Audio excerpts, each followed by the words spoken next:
बहनी माई के पसंद वाला साड़ी हमर दौरा पहुँच दो सबसे आगे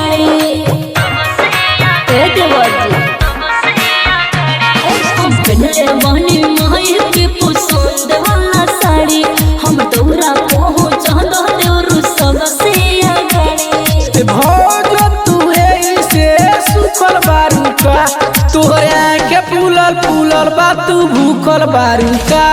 तोहरे आँख फूलल फूलल बा तू भूखल बारू का। बोलो बोलो छठी मैया की।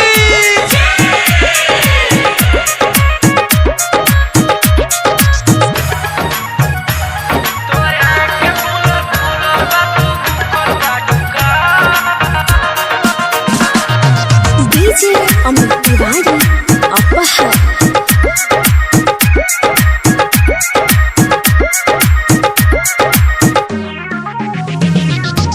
शादी लेखा मेला बा गजबे ई खेला बा नीमन से चल तू नीचे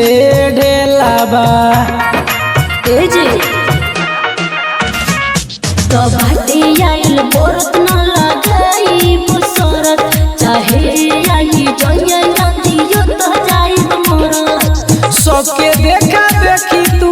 रुकल बारू का तोहरे आँख फूलल फूलल बा तू भूखल बारू का तोहरे आँख फूलल फूलल बा तू भूखल बारू का।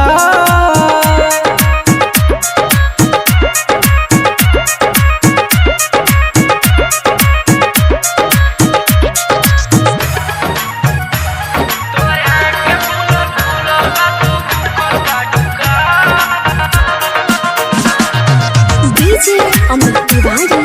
अपहर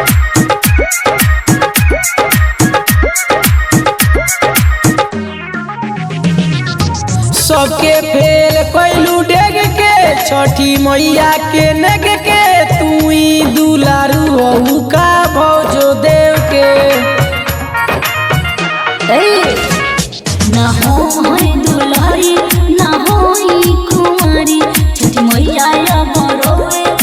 दुखल सारी बरत बरत तारू एही से टूटल बारू का